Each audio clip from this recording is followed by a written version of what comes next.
Good evening. Welcome everyone, thanks for coming. Before I do anything else, I have to remember here, I want to remind everyone to turn off your cell phones, okay, as a courtesy to our speaker and to each of you in the audience. My name is Craig Jackson. I'm an associate professor of mathematics here at Ohio Wesleyan University.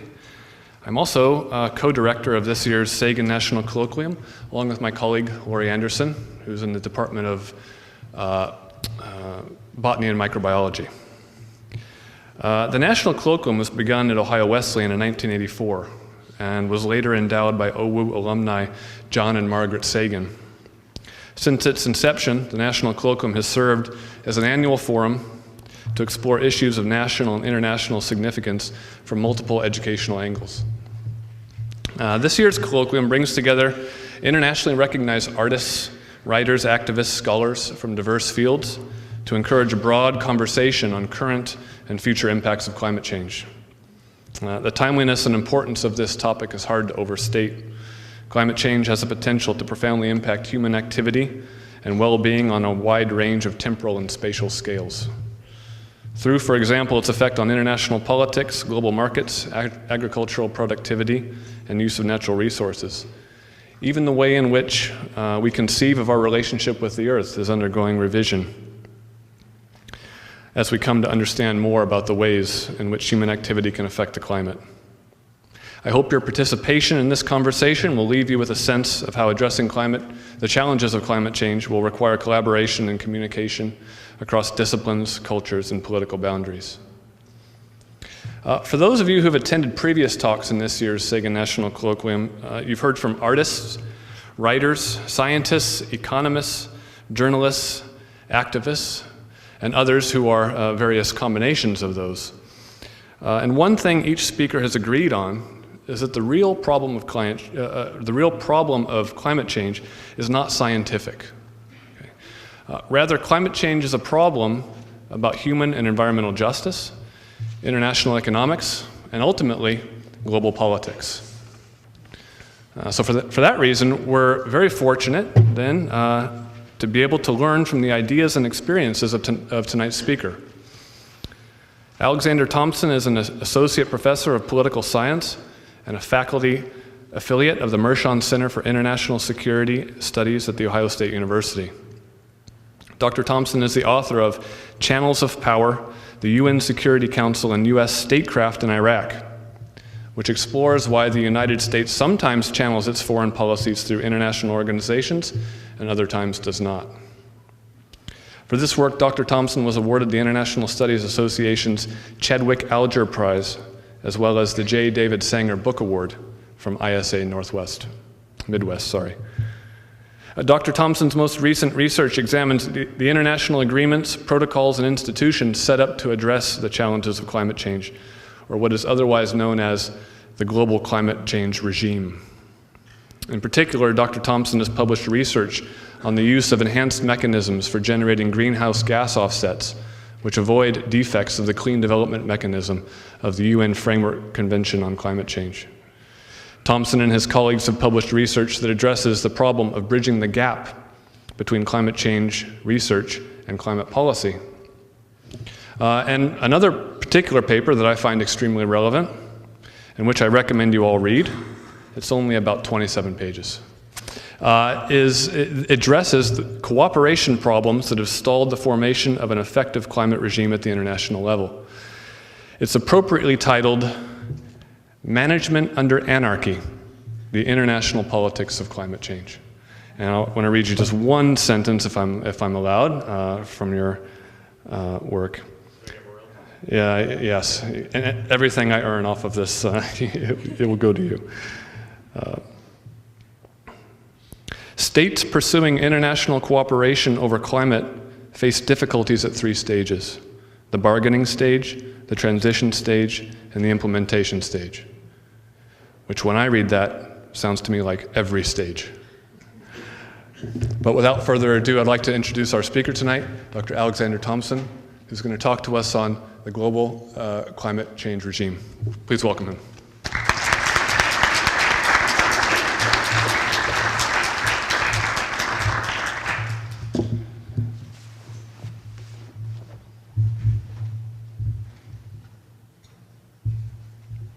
Okay, thank you very much, Craig, for that introduction, and thanks to you and Lori for inviting me.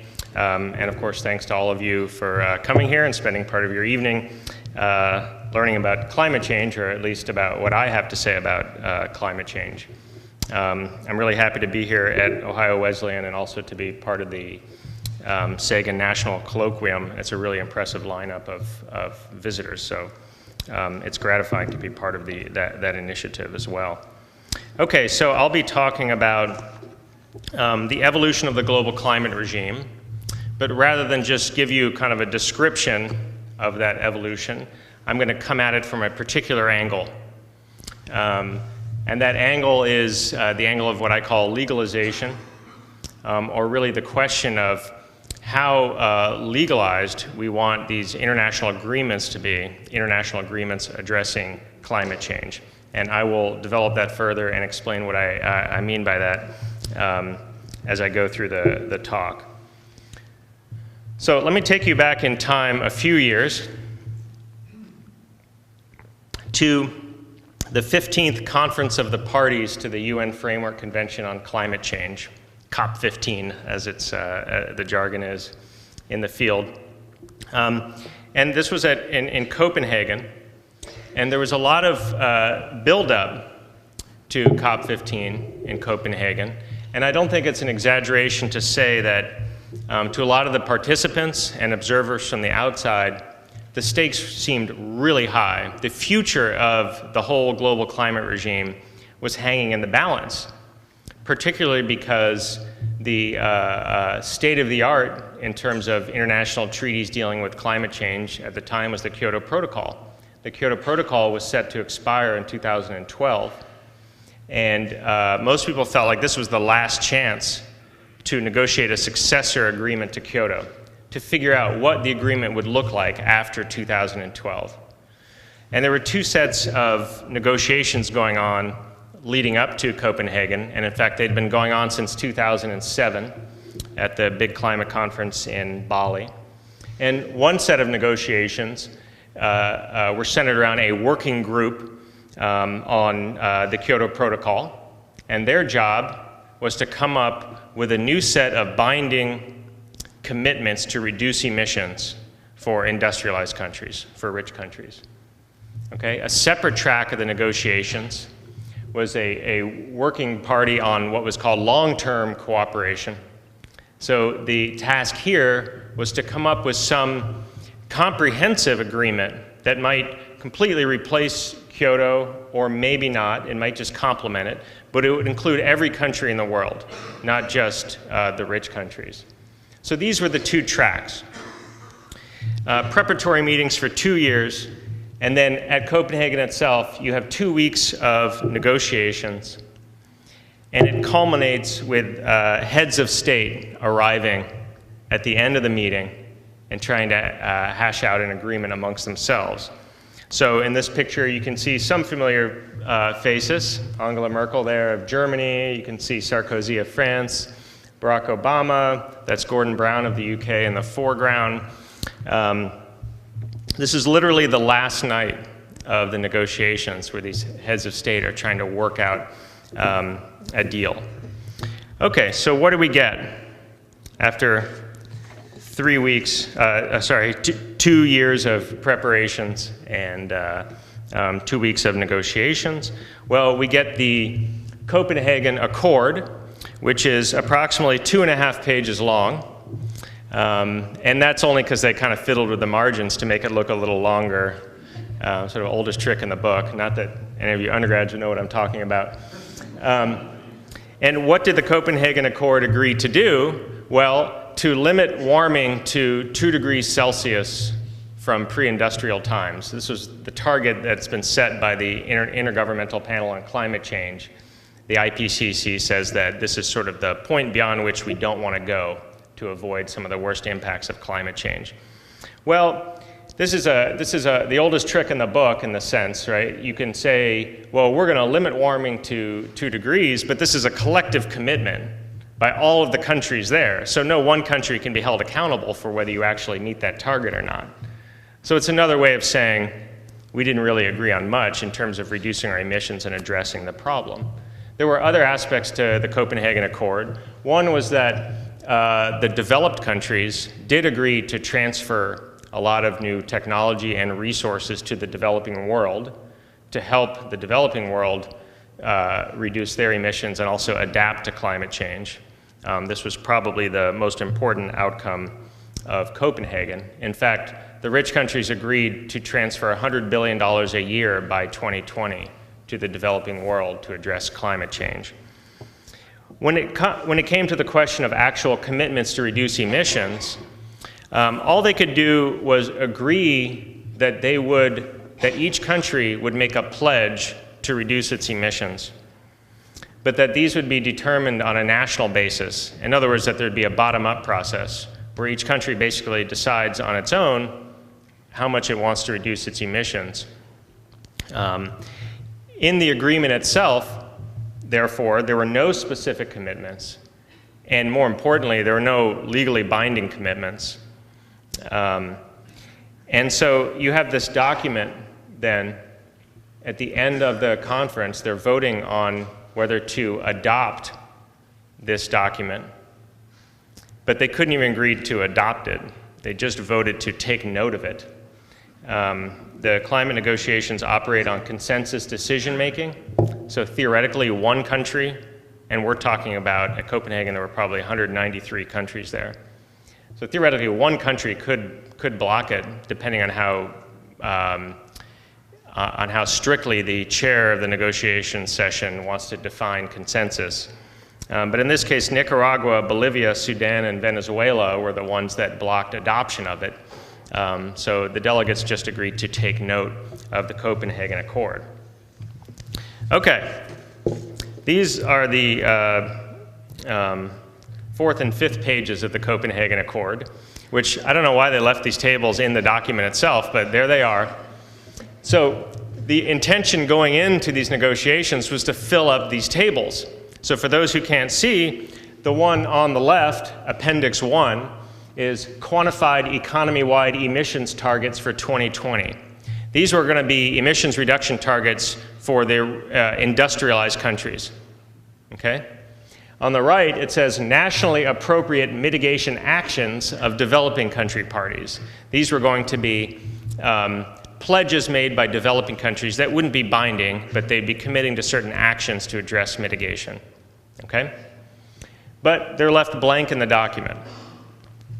So this is where things stood. Now, to be fair, these tables have been filling up over time, and I'll come back to that. They weren't able to leave Copenhagen with any pledges, with any targets or actions. They left with these blank tables. And the idea was that the pledges would start trickling in afterwards, which they have to some extent.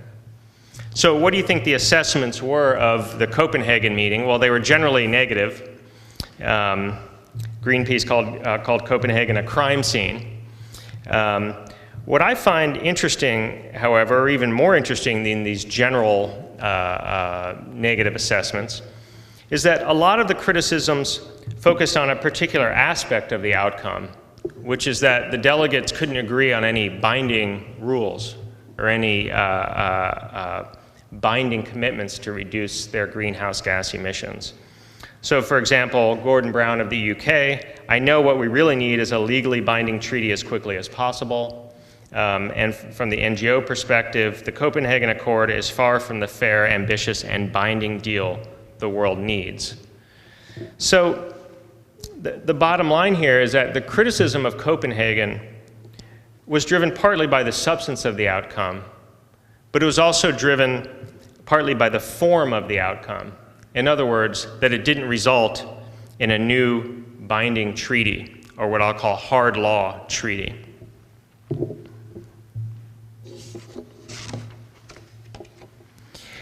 And I see these reactions to Copenhagen as part of a sort of general bias in favor of what I'll call hard law solutions to international problems.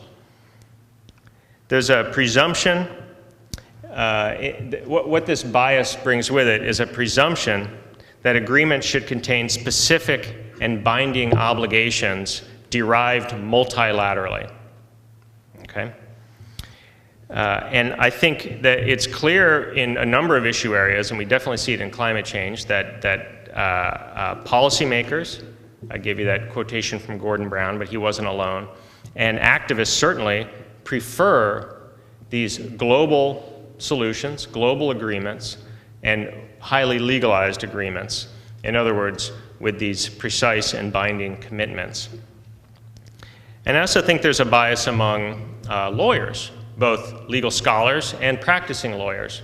I have a couple nice quotations here from legal scholars noting the professional instinct of lawyers to negotiate seemingly binding agreements as soon as possible. In other words, that's the goal. If we're going to come up with an agreement to deal with a new issue, the goal is to get as quickly as possible to a more legalized agreement, to hard law.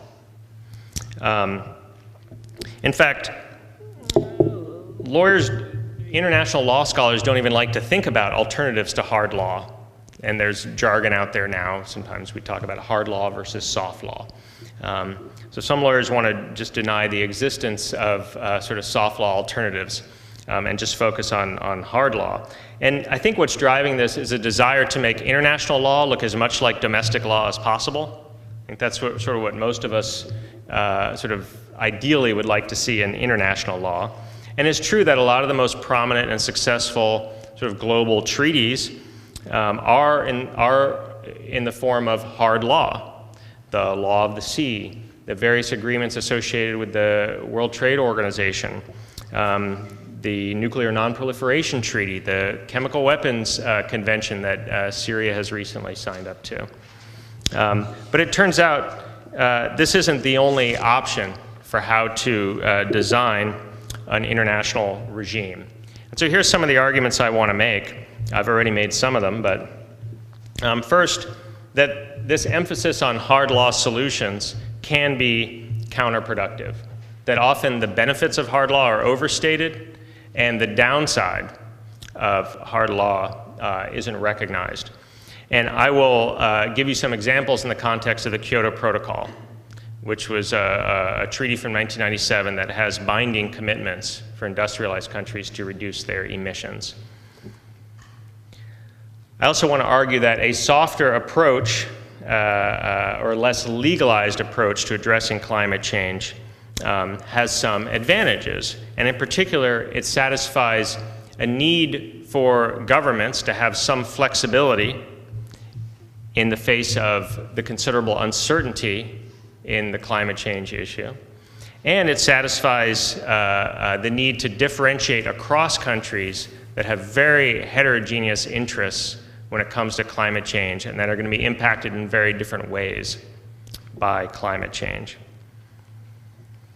And I do think that the foreseeable future of the climate change regime is going to be fairly sort of soft and decentralized, but I think this is okay, at least at this point in the evolution of the regime. So by the end of the talk, we'll see if you agree with me on any of those points, and you can definitely feel free to disagree with me. I'll probably make my arguments a little bit sharper than I actually believe in to be provocative. So I look forward to your questions at the end. Okay, so first I want to talk about the Kyoto Protocol and how it illustrates some of the downsides of a hard law approach.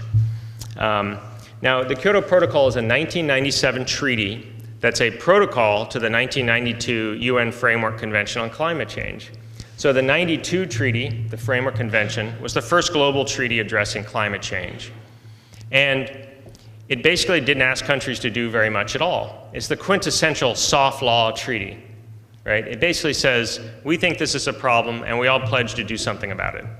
But it doesn't say what they're actually supposed to do. Not surprisingly, every country in the world basically scrambled to sign on to the UN Framework Convention on Climate Change. That's what happens when you don't ask anyone to do anything. They realized pretty quickly, well, this isn't very satisfying, so they started on a process to negotiate a binding treaty that would have specific commitments for countries to reduce their emissions. And the result to that was the 1997 Kyoto Protocol, okay, which imposed binding commitments on 38 industrialized countries to reduce their emissions of greenhouse gases. Okay, so that's the Kyoto Protocol.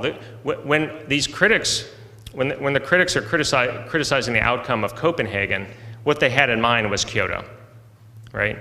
What we need is a successor agreement to Kyoto that is legally binding, that has these specific commitments. So, what are the problems with Kyoto?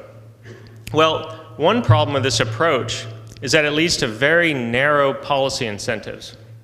So if you're signed on to a legally binding treaty, you're going to design your policies to meet the obligations of that treaty, in this case, to meet these very specific emissions reduction commitments laid out in the treaty.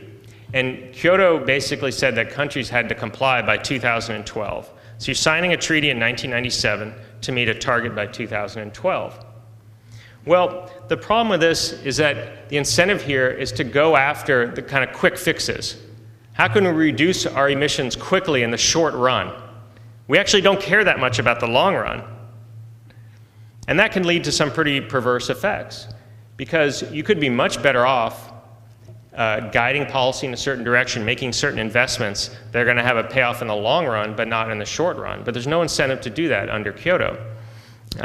Also, because you need to meet a quantifiable target, you need to produce reductions in emissions that are measurable. You can basically run them through an accounting formula and say, we reduced emissions by this much, and we can apply that. We can get that much credit towards our target. So in a lot of cases, this led to very narrow policy options. We sometimes use the term project-based, where you needed to be able to show what the existing emissions were at, say, a factory or a power plant, okay? Establish what the baseline is and what the trajectory of emissions would have been. Then you implement some sort of change that will reduce emissions, right? And then you see where the emissions go after that, and you get credit by however much you reduce the emissions over what would have been the sort of business as usual trajectory. Well, this is fine, and this makes sense in a lot of ways, but think about the number of policies that are left off the table, right? Think about renewable energy standards that might be implemented over the course of years or decades. Think of even education policies, R&D policies. There are all sorts of policies that could be more ideal for solving the climate change problem over the long run that look very different than these project-based policies. And in fact, a lot of these project-based approaches give you an incentive to invest in dirty technology. So we're going to make a coal-fired power plant more efficient and cleaner. Well, that's good. You are reducing emissions, but in the meantime, you're investing in the same dirty technology that got you into the mess to begin with, right? Okay. Probably even more importantly here is the problem of limited participation. So when governments are considering signing up to binding commitments, they're very cautious, and they tend to be wary of tying their hands to these reductions, which obviously, in the case of climate change, often require a lot of policy change at the domestic level, okay? You really can't address climate change without making a lot of changes at the domestic level to reduce your emissions. This was especially true for developing countries who saw this as a potential threat to their economic growth. And one result is that it became clear as soon as the Kyoto negotiations began that developing countries were never going to accept any binding targets. And so they were basically left out of the negotiations and didn't have any commitments imposed on them. For good reasons, by the way. Think about the domestic political implications of signing up to a binding international treaty that says you're going to reduce your emissions. Well, when you sign that international treaty, you've got to bring it back home and get it ratified, okay? Usually that's a process that involves a legislature approving of the treaty. In the United States, that means that the Senate voting by a 2/3 majority. So Kyoto faced a lot of obstacles at the domestic level. So I mentioned that it was signed in 1997, But it took until 2005 for enough countries to ratify the treaty in order for it to enter into force and become binding international law to begin with. So that's a lot of delay. And other countries, of course, didn't participate at all because of these domestic political obstacles, the United States being a prime example. There are also strategic issues, at least that's the term that I use at this ratification stage. For example, country A might be perfectly willing to sign and ratify a certain treaty, but maybe they don't want to do that until they see that country B has done it. So there are incentives to hold out and to see how many other countries are going to go along before you go along. So there are all sorts of problems that can occur at this ratification stage as well. So you might think that lack of participation wouldn't be the end of the world, especially because we usually assume that there's a depth-breadth trade-off. And what we mean by that is that you face a trade-off. You can have a treaty with very widespread participation, but if you do, it's probably not going to require much of states. It's going to be shallow. So you can have a broad but shallow agreement, or you can have a narrow agreement that relatively few countries sign up for, and then you can go deeper, right? They can sign up for more serious change, more serious commitments. Kyoto managed to defy the depth-breadth trade-off that is practically an axiom of international law and institutions. Kyoto, you get relatively few countries agreeing to reduce their emissions, and they don't actually agree to reduce them by that much. And in fact, they don't actually reduce their emissions very much once they sign on to Kyoto, and I'll illustrate that a bit in a second. So this is a graph that shows the world's largest emitters of greenhouse gases. This is the dirty dozen. And I've also thrown in Europe. This is the EU 15, the 15, I don't know how to describe that. When Europe had 15 members, this would be those countries. So it's basically Western European countries, just for sake of comparison. And so what we see here is the major emitters in the world. So if you have a global agreement for countries to reduce their emissions, these are the countries you'd want to include in that agreement, right? Well, the countries with the arrows here are countries that never had a commitment under the Kyoto Protocol, okay? In the case of China, Brazil, and India, it's because they are developing countries, and no developing countries had any commitments under Kyoto. They categorically would not go along with any binding commitments to reduce their emissions. And then you also have the United States, which, because of domestic political obstacles, never signed on to Kyoto. But keep in mind that even some of the countries that are on this list that are in this graph that were ratifiers took a long time to ratify because they faced these obstacles. So there was a delay in their participation. Canada didn't ratify until 2002, nor did Japan. Russia didn't ratify until 2004, and Australia didn't ratify until 2007. So there are long delays in participation, even for some of the countries that did eventually participate. And the main fear of these countries was that they didn't want to sign up to a hard target and a deadline, which made their participation politically and economically risky.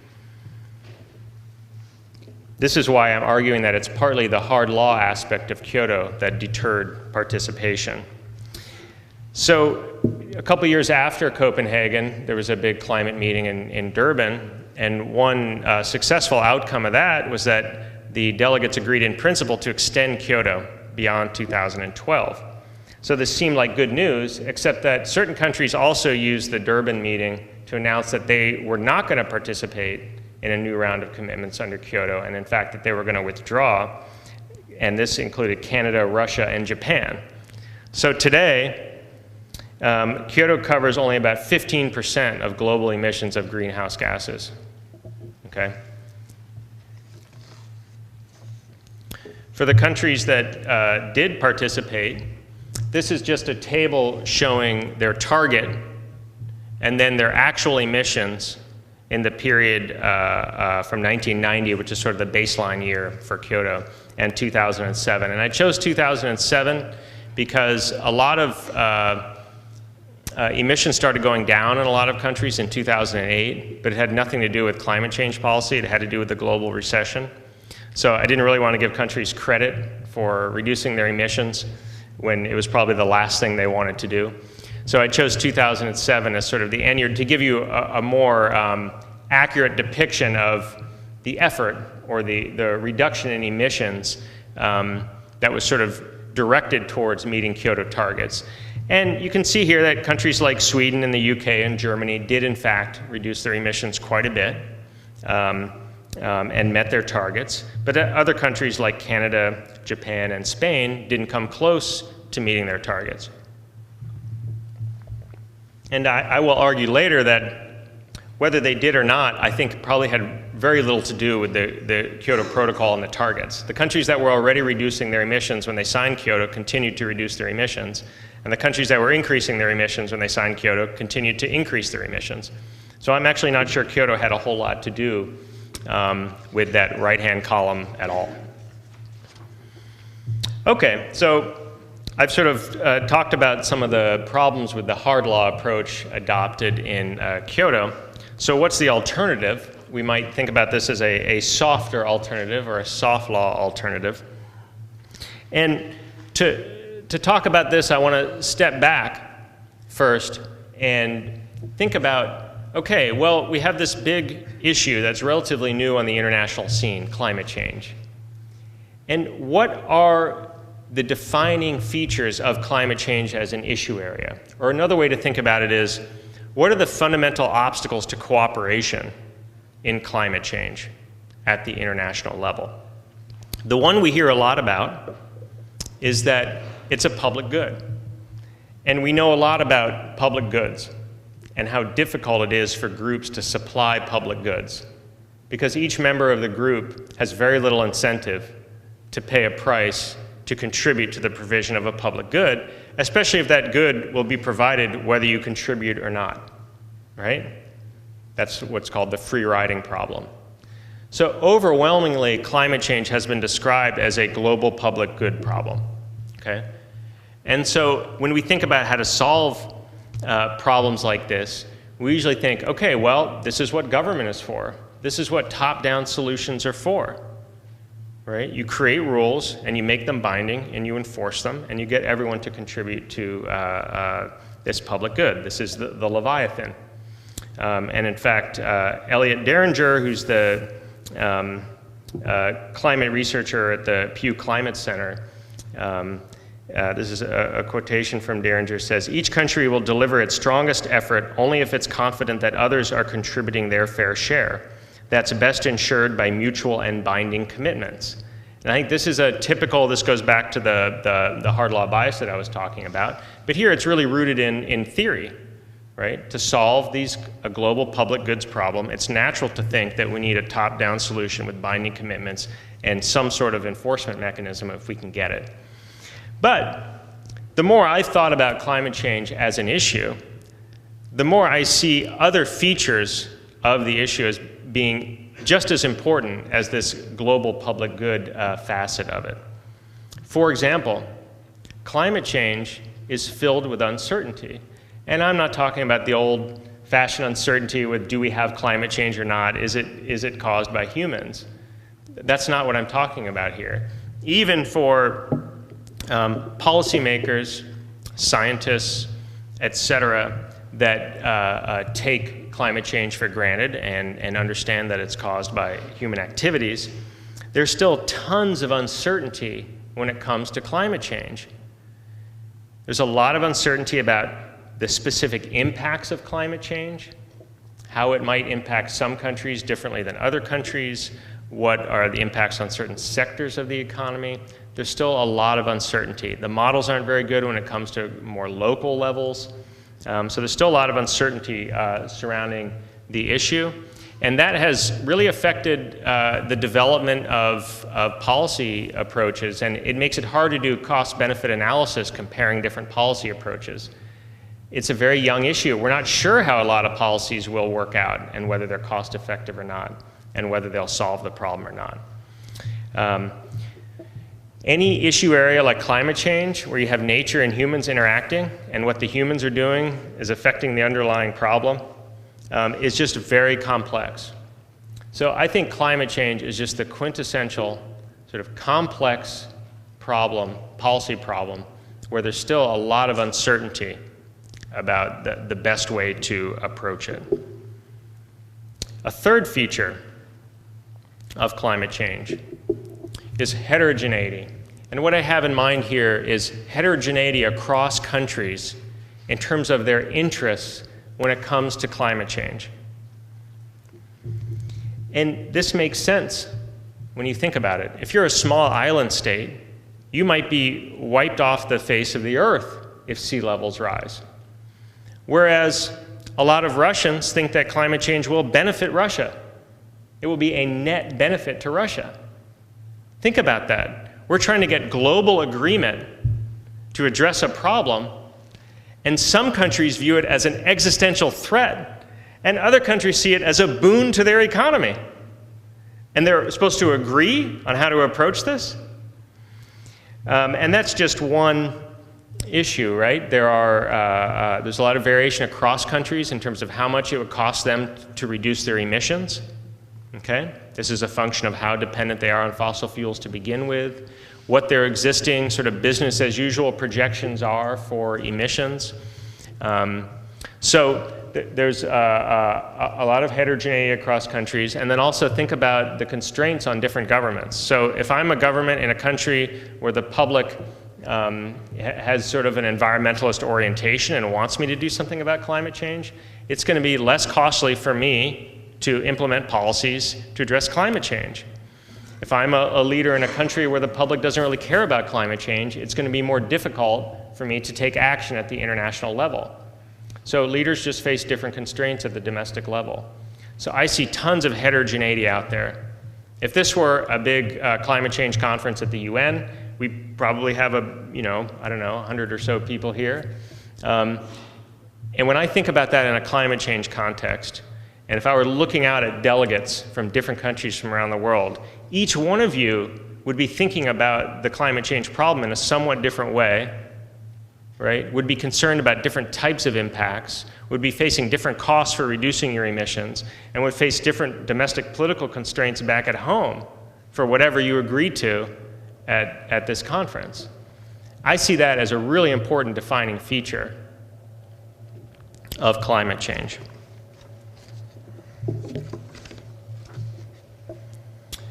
Well, how do we respond to uncertainty and heterogeneity? Well, it turns out there's a lot of literature on this. And if we have problems that are characterized by uncertainty and heterogeneity, there are ways we can design governance institutions to accommodate uncertainty and heterogeneity. Specifically, we would tend to design institutions that are flexible and that are more decentralized. So I'll go through this more quickly. When you face uncertainty, you want flexibility. There's a literature in my field of international relations on how we design international agreements in issue areas that are characterized by uncertainty. And what we do is we give governments as much flexibility as possible, either to change the agreement over time, or to temporarily, or to make the commitments themselves flexible. So you could temporarily deviate, for example, or temporarily opt out. In response to heterogeneity, we usually think that the best way to deal with that is to have policies that differentiate across actors or across jurisdictions. There's a literature in economics on what's called fiscal federalism, and this is basically addressing the question of when do you want one top-down policy that's imposed uniformly across many jurisdictions, and when do you instead want each jurisdiction to come up with their own version of the policy, okay? And the bottom line of this literature is that if there's a lot of heterogeneity across the jurisdictions, you're probably better off letting them come up with their own policies. Or maybe you set some minimal baseline, and then beyond that, they design their own policies. This is sort of the idea behind federalism. So, as you can see, this looks really different from the highly legalized approach of the Kyoto Protocol, where you're getting together and you're negotiating multilaterally commitments for countries across the world. And I want to note in particular that if you combine flexibility and decentralization, other virtues sort of kick in. And there's a literature in environmental management on what's called adaptive management, the adaptive management approach to dealing with environment and natural resource problems. And the idea here is that for a lot of really complex issue areas, especially where humans and the environment are interacting, you don't want to be paralyzed by your uncertainty or the complexity of the situation. You should implement some policies, look at the results, revise them accordingly, implement a new round of policies, look at the results, and it's sort of like a series of experiments. So I see this as having possible applications to climate change, where we actually want to have a variety of policies being experimented with around the world, and so we can learn lessons from those policies and improve them.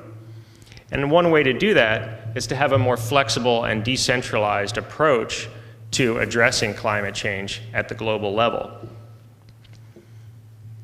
And as I mentioned before, under Kyoto, this can be really hard to do, because basically most governments were heading towards the same types of policies based on the incentives supplied by Kyoto. I'll throw out an example here that's sort of counterintuitive. So we have kind of a comparison we can make. Canada was a party to the Kyoto Protocol.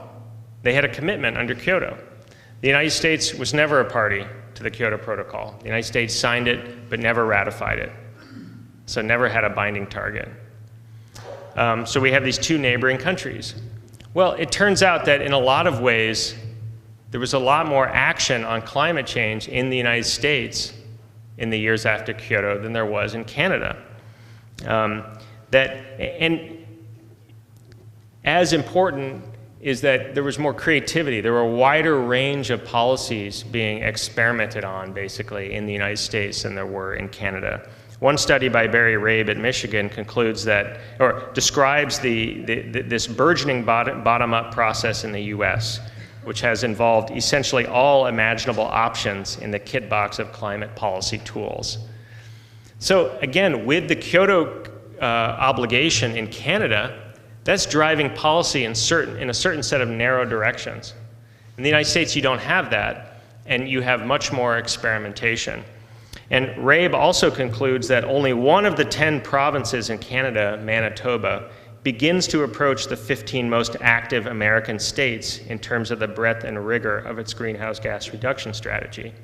And it turns out that a lot of Canadian provinces spent their time so worried about that Kyoto commitment that they spent a lot of their effort resisting whatever was going to be imposed on them by Ottawa, right? And that's where they devoted their energy.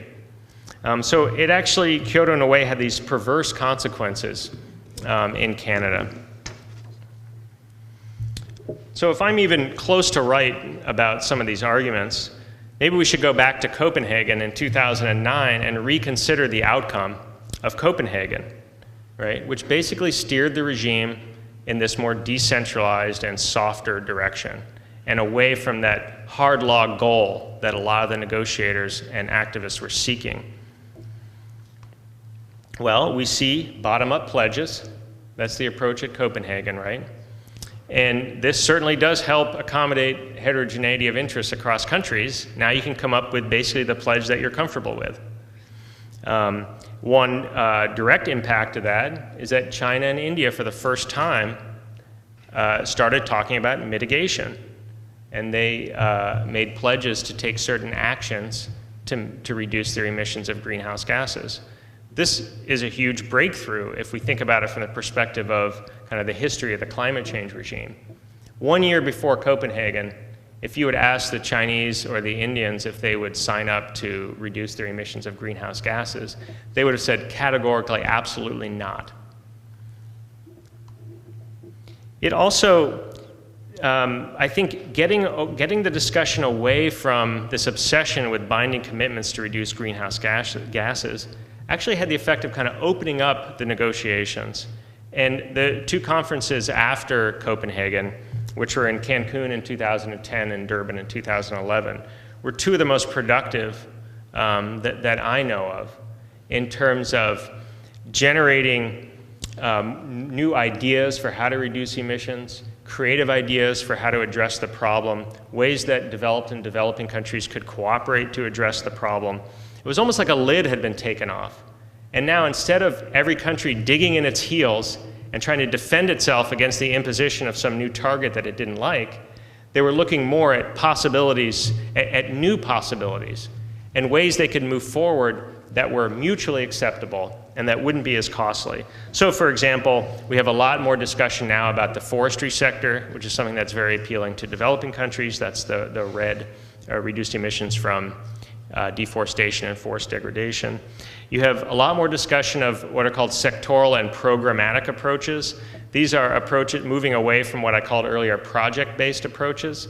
So thinking about ways that countries can reduce their emissions in an entire sector or through a certain initiative, like say R&D or renewable energy portfolios. And maybe they should be able to get credit for that, even though you can't measure reductions from that, at least not in the short run. And in general, thinking about much longer time horizons for these commitments. So in that sense, I think there was a productive side effect of Copenhagen in terms of thinking about climate policy from a much more open-minded perspective. There was also a focus more on finance issues, on what the industrialized countries could do to help developing countries address the problem. As I mentioned, there was a pledge at Copenhagen for rich countries to supply $100 billion a year in climate aid to the developing world by 2020. And along with that came much more focus on adaptation. So again, we're sort of drawing the negotiators away from being obsessed with emissions reduction commitments that would be binding and getting them to think about a broader range of issues. And adaptation is absolutely crucial here, because what developing countries have been saying over the last several years is, hey, we're feeling the impacts of climate change now. So if you want us to reduce our emissions less to help solve a problem that you guys created, right? We not only want you to help subsidize those efforts to reduce emissions, but we also want you to help us with adaptation. If you can put some serious money behind adaptation, then we'll talk about mitigation. And this became what I call the political linchpin. We need developing countries to participate. In order for them to participate, rich countries need to supply a lot of resources for them to adapt to the changes that are going to come, whether we like it or not. And the most important point here is that we have much higher rates of participation. So I showed you those empty tables of targets and actions. Well, 82 countries have now submitted these pledges. Okay, those tables are filling up. So about 80% of global emissions are now covered by some sort of pledge under this Copenhagen process, as it's sometimes called. So thanks to Julian Assange, we have a WikiLeaks cable. This was 2 months after Copenhagen. This is February in 2010. And this was a US diplomat who'd been meeting with the French environment minister and talking about kind of the aftermath of the Copenhagen meeting.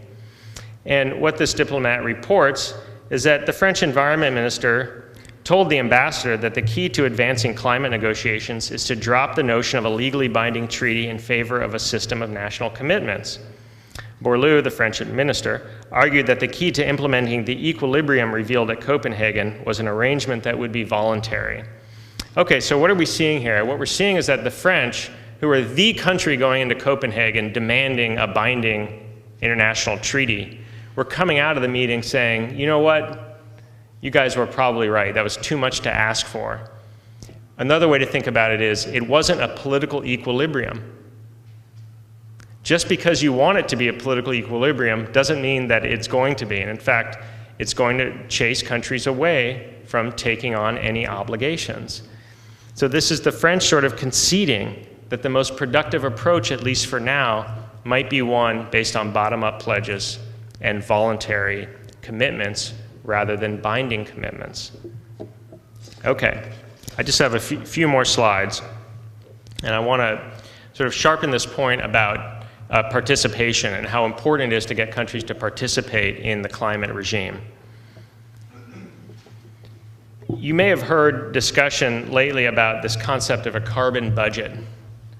So we know from the IPCC says that we need to limit warming to 2 degrees Celsius in order to prevent the worst consequences of climate change. And we know what kinds of concentrations of greenhouse gases would lead to a 2-degree increase. And we know what current concentrations of greenhouse gases are. That means we can come up with a budget. We basically know how much more carbon we can afford to emit before we hit that 2-degree target. So this is sometimes referred to as the carbon budget, okay? And there are some other variables. If you reduce emissions quickly, you don't have to reduce emissions as much overall. You have a bigger budget in effect. But let's start from this, what I call this brutal reality. We have a limited amount of carbon that we can emit into the atmosphere. Okay, so let's think about climate change from that perspective. And just to show you how serious the situation is, even if all of the industrialized countries in the world were to reduce their emissions to 0 right away, we would still need significant reductions in developing countries. So we cannot afford to have a regime that's focused on emissions reductions for just the rich countries, okay? Because we have a limited carbon budget. We also have the problem of leakage, and this also highlights the importance of participation. Leakage is the problem that if you get regulation of emissions in some countries but not others, then whatever that dirty production is will just move to the countries without regulation. So you won't have reduced your emissions. Or another version of this is that what if countries, people in countries that have that are reducing their emissions and that are regulating emissions, what if they start buying products produced in countries that don't because those products are cheaper?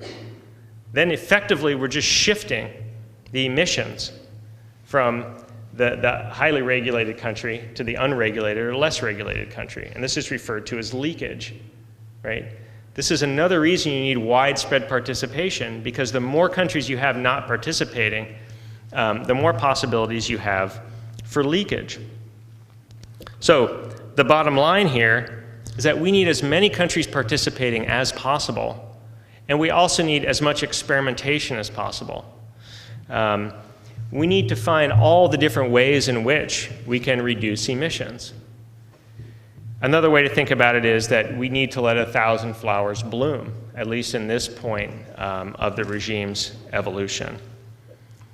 Let me just show you this graph, which I don't know how well you can see it. Some of those labels are too small, but I'll just make 2 simple points with this graph. This is showing carbon dioxide emissions from 1990 to 2010. And one thing to note, which you might not be able to see very well, is that for countries like Germany and a lot of the EU countries, which you can see on that line that says EU 15, their emissions, Germany's emissions, for example, were already going down when Germany signed Kyoto in 1997. And they continued to go down at, as far as I can tell, roughly the same rate until the global recession. At the same time, Australia's emissions were modestly going up and continued to modestly go up.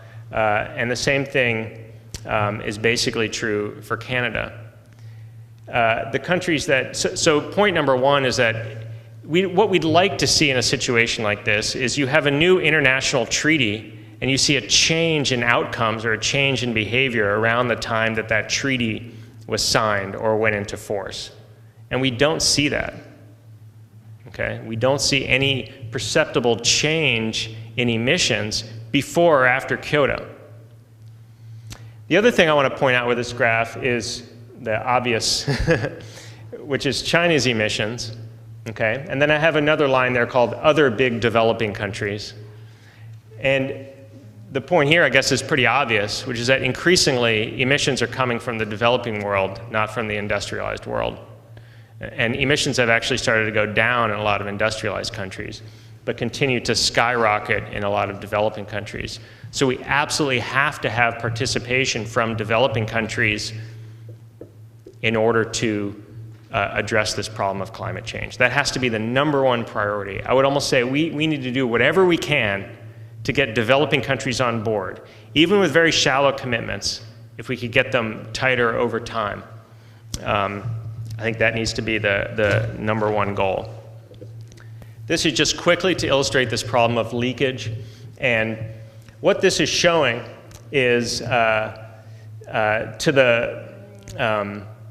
the gray, I guess you call it light gray or light tan bars or off-white bars, are showing that changes in emissions from those countries, okay? So what you see there is that the United States has increased emissions since 1990, okay? By the amount shown in that off-white bar. Whereas Europe has decreased emissions since 1990. But what the colored parts are showing is how much of those emissions reductions have been offset by an increase in consumption of goods produced in countries that didn't have obligations under Kyoto. So basically, in other words, yes, the Europeans have reduced their emissions, but they're also buying a lot more. They're consuming a lot more products made in China, India, Brazil. So that's part of what I described as leakage before, okay? So when I look at this, I say, you've got to get China, India, and Brazil on board, right? So that at least those emissions are accounted for in the regime. Okay. I'm almost there.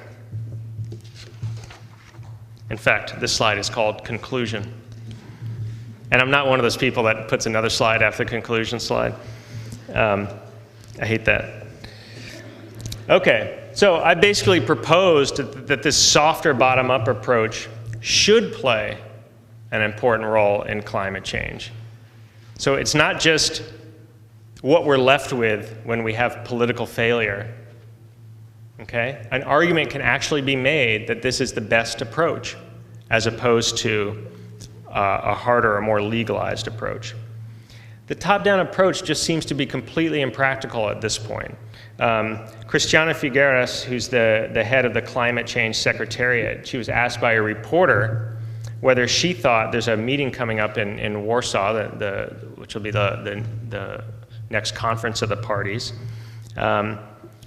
She was basically asked whether one goal of this meeting should be to negotiate targets for every country, sort of the idea going into Copenhagen. Her response was, I don't think it's possible. Politically, it would be very difficult. I don't know who would hold the pen. I think this is a really interesting perspective. She's basically saying, where would you even begin? If you don't let individual countries tell us what their own target is, how are we going to assign targets to every country across the world? Especially now that we're not talking about a small group of industrialized countries. We're talking about potentially every country in the world. Okay. I do want to point out that when I talk about a more decentralized regime or a bottom-up approach, I'm really talking about the specific commitments, the commitments to reduce emissions. A lot of other aspects of the regime, I think, should be addressed at the multilateral level, and there's an important role for multilateral institutions. In particular, I think it's very important to set standards from the top down. For one thing, this allows us to compare commitments and activities across countries if we can set standards. It also allows us to link different initiatives. So for example, if you have carbon markets operating in different parts of the world, if they all rely on the same standards, then they can be stitched together in the future at some point, right? But if they're relying on different standards, you can't do that. They're all going to be silos. So I think it's very important to set standards. Also, I think the sort of global institutions, most of which are centered on the UN, are really important as information clearinghouses. So even if these pledges are non-binding and nationally derived, they can still be public pledges, and governments can still be held accountable for meeting those targets, but only if we are tracking emissions and effort relative to those pledges. And another important role, I think, for centralized institutions is to gather and analyze information on best practices. What's working, what's not working. This sort of gets back to my argument about adaptive management. Well, adaptive management only works if you're deriving lessons from different policy experiments and then implementing them. And I do think you need some centralization to do that efficiently. So in the end, what we need is a climate regime where bottom-up commitments from different countries around the world are matched with effective top-down institutions at the global level. I will leave it at that. Thank you.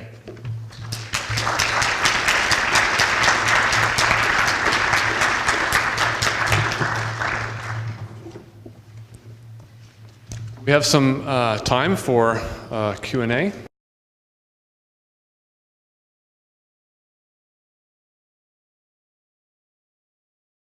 That the ultimate judge of this is going to be Mother Nature.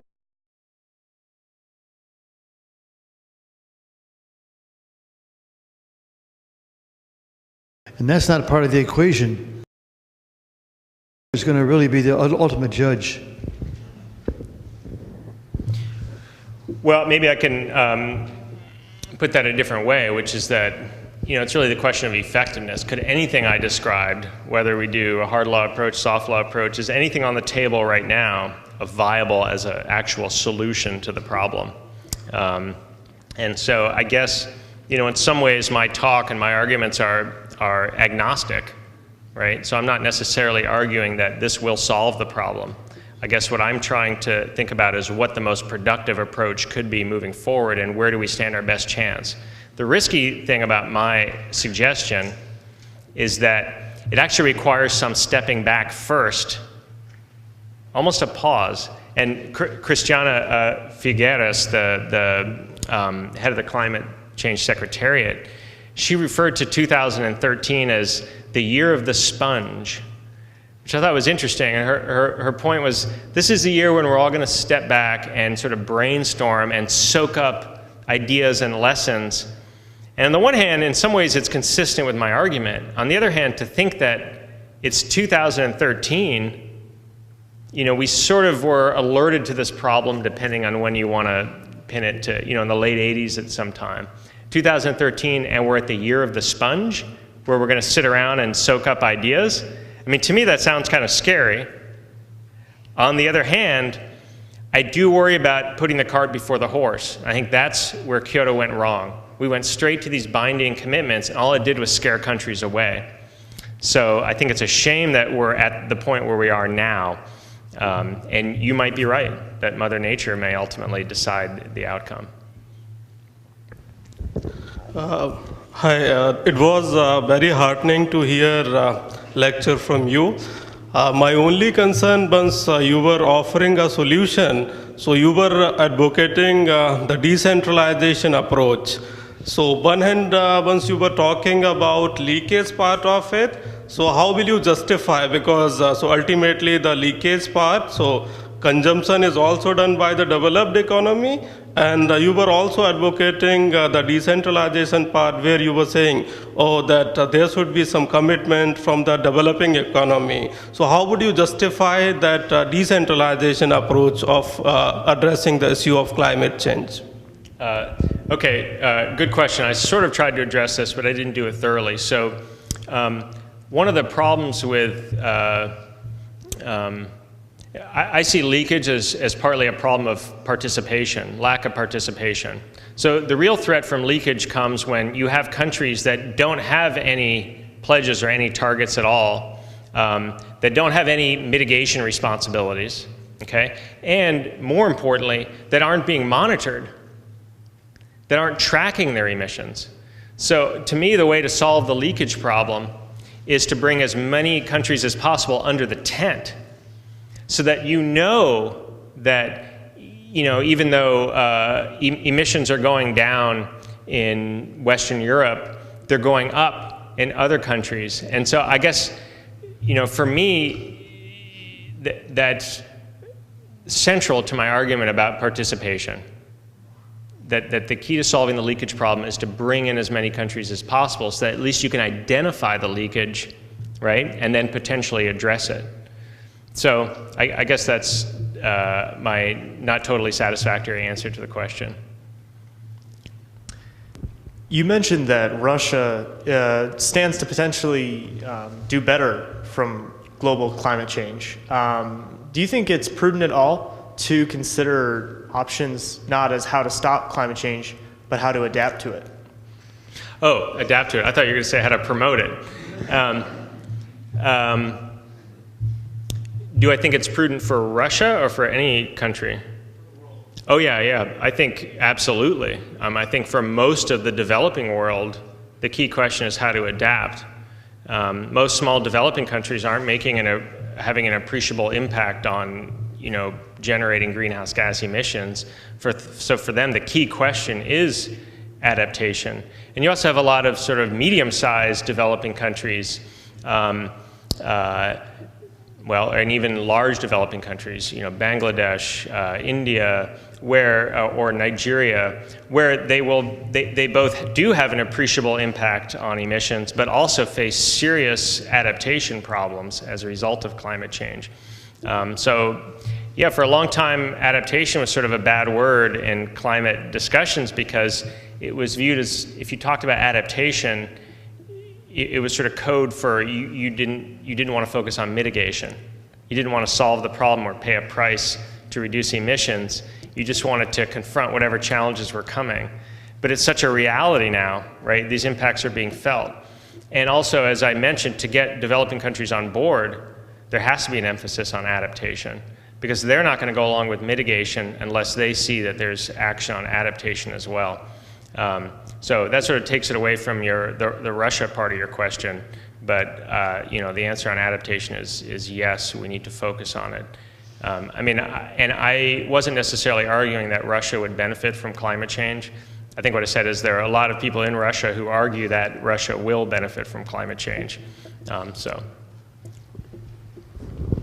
Yeah, I wish I could be as optimistic as you are about a carbon budget, but the paper that said that there was a teraton limit to what could be emitted, the carbon budget you're talking about, actually said that if we get to that point, there's a 50% chance that we will stay underneath the 2 °C limit. Not that it was a clear number that we could spend all the way up to there in carbon and be assured that we wouldn't exceed 2 °C. So I just wonder, it sounded a lot to me, and maybe I'm wrong, like you were really taking that number seriously of the 900 or whatever it is, we have another 30 years or so until we reach that point. And I'm wondering, given that it's a lot squishier than that, what you have to say. Okay, yeah, so without too much inside baseball, there are a lot of different models for what this carbon budget would be. And also, they have confidence intervals in terms of, given a certain amount of carbon, how close will we get to the 2 degree limit? And of course, the 2 degree limit is sort of arbitrary to begin with.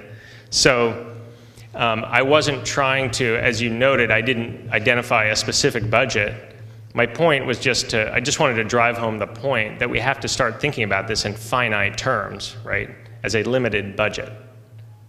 So, we can't think about this as some problem off in the distance. So, I don't, I'm not a scientist, and I don't, I haven't sort of settled on a particular budget. There are tons of different models out there. And they will typically say something like, if we can limit our carbon emissions to this amount, then there's a 75% chance that we'll stay below the 2 degree limit. That's sort of how these studies tend to be worded. So, but you started your question by saying you wish you could be as optimistic as I am. And I find when I write about this issue and think about this issue, I almost have to separate myself. I'm probably as pessimistic as you two are, but that doesn't, I guess because I'm sort of trained as a social scientist, that doesn't prevent me from sort of analyzing the situation, at least thinking about what's going to give us the best shot at it, and kind of trying to separate that from the question of whether it's hopeless or not.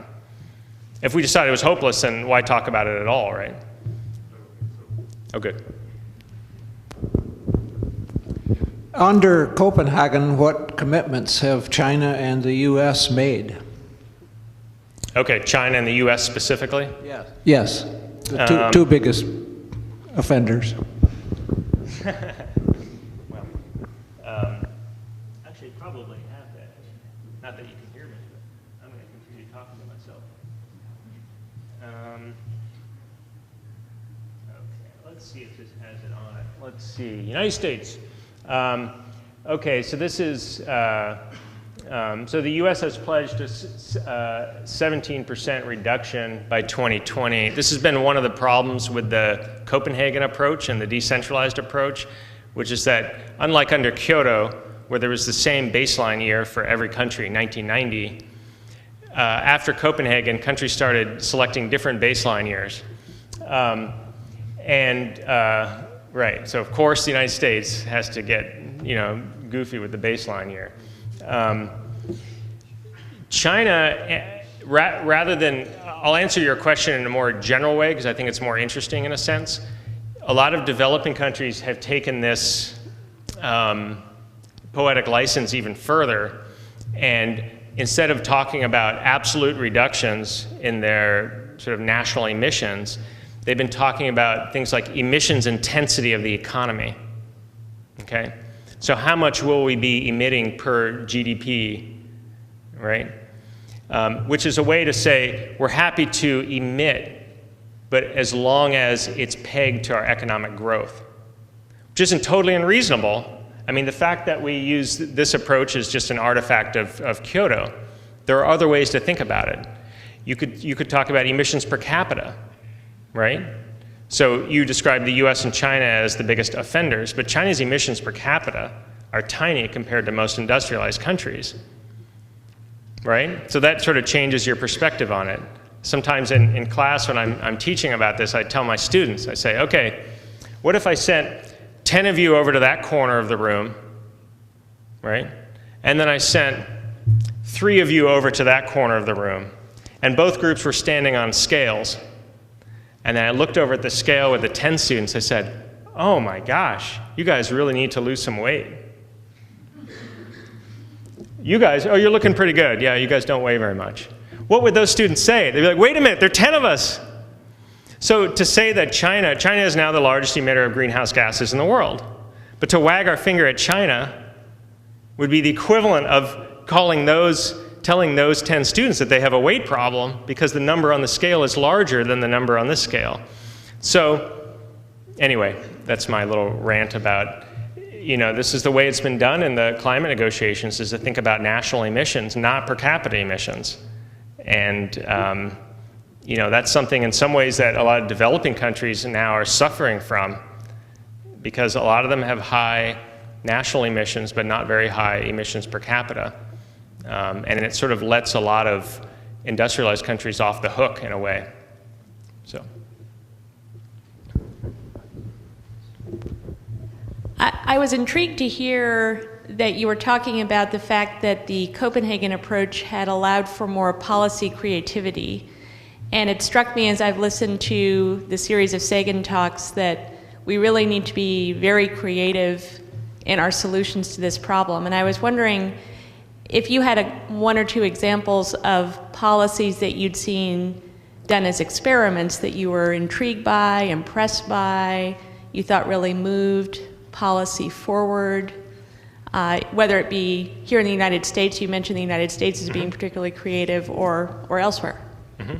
Okay, yeah, I mean, I'll give some general examples and then maybe some more specific ones. I mean, one that's been getting a lot of attention is the forestry sector and how to bring the forestry sector more into the climate change regime. And there's always been some suspicion about forestry because, so cutting down trees actually contributes something like 15 or 20% to global greenhouse gas emissions. So it's this incredibly important sector, right? But it's always been a little bit of a third rail because, you know, you can plant a forest and then you know you're going to get more carbon soaked up, right? But what about protecting forests or not cutting down forests that you said you were going to cut down, which is sometimes referred to as avoided deforestation? Well, this is tricky because we've got to address this counterfactual, which is, would that forest have been cut down, all right? There's also this problem of permanence, it's called, which is that what if you give a country or company credit for not cutting down a forest, right? So yes, you can get credit because it's not contributing to global warming. But then what if in 50 years, there's a new government or someone else owns that land and they come in and they cut it down? Then all that benefit just poof, went up in smoke, right? So it's a little different than reducing emissions, because if you don't emit, you don't emit, period. But all you're doing by not cutting down forests is storing it. But, so having said all that, we're really getting down to brass tacks on forestry, talking about these issues like permanence and how we can deal with them, how we can measure and certify avoided deforestation. And I think that this is an area where, because it does contribute so much to greenhouse gas emissions, I think this is an area with tons of promise. Within the, a couple other things, much more creativity with carbon taxes and carbon markets around the world. We have, I would actually call them experiments within countries and on a regional level, efforts to set up carbon markets, or what economists would say is any way you can basically put a price on carbon. So that can be done with taxes, it can be done with markets. And the nice thing about that is, theoretically, you can link two systems. If you have a price on carbon, you could link across a system that taxes carbon and a system that has a carbon market, like a cap and trade system. And there's a lot more in terms of regional efforts to do that. At the local level, you have a lot of action in terms of regional trading systems within the United States. It was recently announced an initiative with British Columbia and Western states. You also have things like renewable portfolio standards within the US. And I think, you know, it's a great example of something. There's really no incentive under Kyoto to pursue a policy like that might have a payoff in a long period of time. Renewable energy standards. What about things like Energy Star, appliances? Any approach that sort of grandfathers in existing technology but requires companies or consumers to kind of update the next time they make a new decision or invest in capital, I think is an interesting example of a longer term approach. Anyway, well, I could probably think of some others, but you know, a lot of these fall under the category of what I refer to as programmatic and sectoral approaches, where you could have a certain program or a certain set of policies to address climate change. So rather than thinking about just specific projects. And then the real question is how to come up with methodologies and techniques for measuring the reductions and sort of assigning credit. You might not be able to measure reductions, so how do we assign credit for that? There's a lot of discussion about that. For a lot of these things, the devil's in the details. But a lot of the climate negotiations have been focusing on these details. So, oh, one more thing. I've got to mention it, climate finance. I mean, this has been kind of a backwater of the climate negotiations for years, but now it's front and center. So again, we've got to figure out how to get resources from the rich countries to the developing countries to both mitigate and adapt. And I just think this is absolutely crucial. And there's been a lot more discussion of that and a lot more seriousness, I think, when it comes to that. Efforts to track climate finance, to come up with ways to measure comparability across. So, do you get credit if a private company in your country invests in a developing country? Should you get credit for that? We need standards for all of that, and those are the things that we're working on now in the climate negotiations. So I think also a lot more thoughtfulness when it comes to climate finance than we had pre-Copenhagen.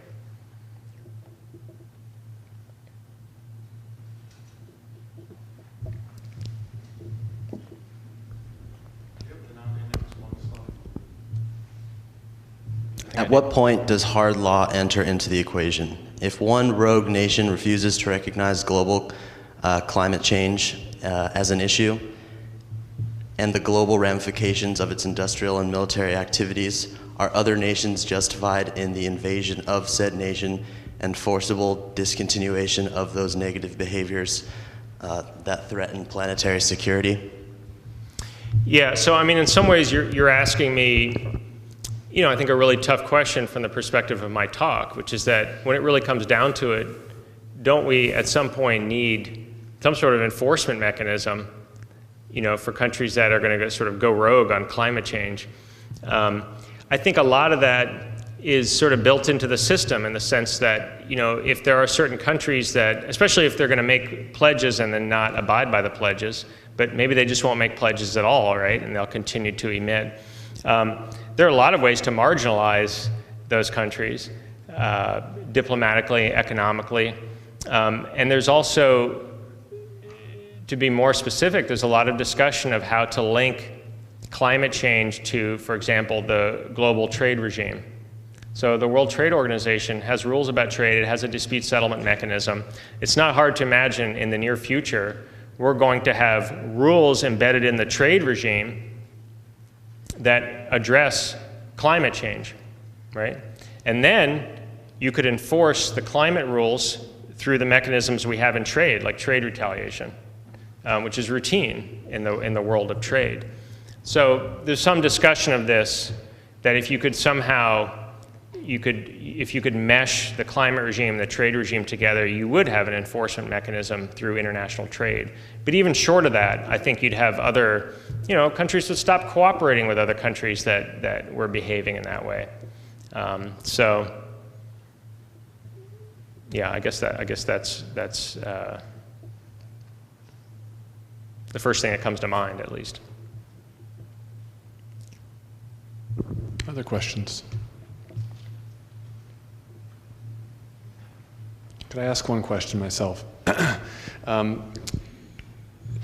Do you have any, so you mentioned some examples of kind of hard law that have been successful in solving problems or combating problems that were kind of global commons problems, nuclear proliferation, reduction of ozone, say, by CFCs, things like this. Do you have examples, specific examples, not necessarily even in the environmental realm, of kind of soft law approaches that have been very successful in solving a global commons problem?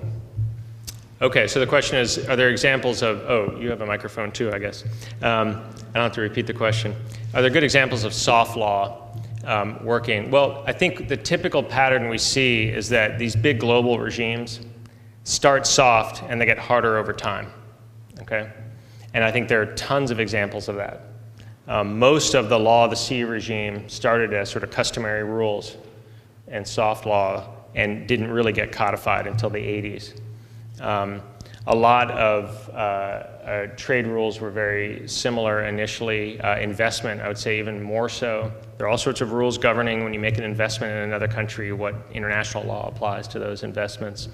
You know, the Montreal Protocol, which a lot of people point to as being analogous to climate change in some ways, addressing the ozone layer, actually is a, well, I don't know if it's a counterexample, but they basically went straight to hard law and it worked.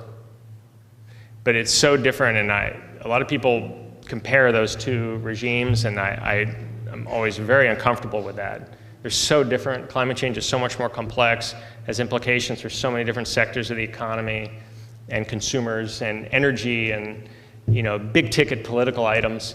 And by comparison, the sort of ozone question was much more narrow, and there were other chemicals readily available and things like that. So in some ways, it's the exception that maybe proves my point. But, you know, a lot of international law evolves so that you start with, you know, framework conventions or sort of statements of principles, and it gets hardened over time. And so one way to view climate is that they went to the hard law too quickly before they'd prepared the terrain to move to that stage. That's sort of how I see it. They put the cart before the horse in a lot of ways. So, you know, I would say, we also tend to think of climate change sort of right now because we view it as being an urgent problem, which it is. But I think we have a tendency to forget that the regime's only been around for 20 years. And if we were to compare it to equally ambitious projects in international law 20 years after they started, we would see that, in fact, we've come a long way really fast in climate change. So if you looked at, you know, the regime for trade, the General Agreement on Tariffs and Trade 20 years after it was created in the mid or late 1960s, they were barely even talking about non-tariff barriers to trade. You know, it was very minimal. There was no dispute settlement. If you looked at the law of the sea, it took 2 centuries to develop, you know. So I guess if we compare it, the human rights regime, right, with these very basic treaties by the 1960s. So, you know, from that perspective, I guess I see climate change as actually having come quite far, and I see soft laws having played an important role in some of those other regimes early on.